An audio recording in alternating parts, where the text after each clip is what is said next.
Foreign companies are shifting operations to Vietnam to take advantage of the country's cost-effective operating environment. It's becoming a manufacturing hub producing clothes, shoes, furniture and mobile phones for the world. The services sector is also expanding with industries like data centres, business process outsourcing and, of course, tourism. Let's find out where the opportunities are here in Vietnam. Vietnam has become the China option.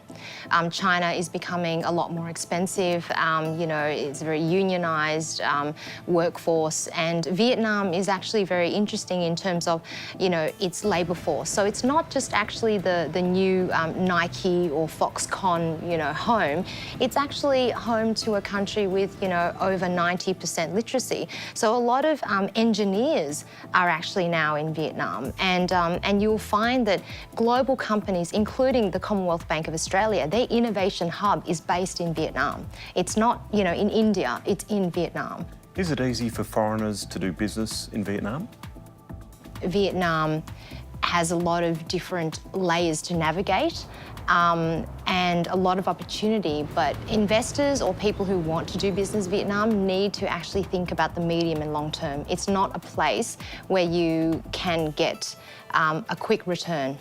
What are the main differences between doing business in Hanoi and Ho Chi Minh City?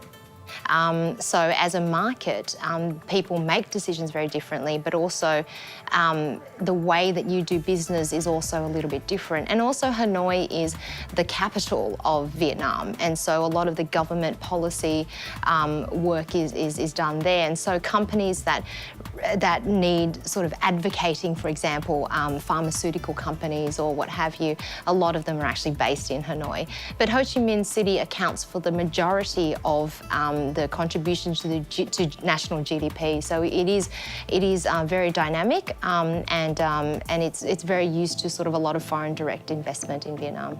Now, unlike other parts of East Asia, Vietnam has a very young population. Does that bring with it unique business opportunities?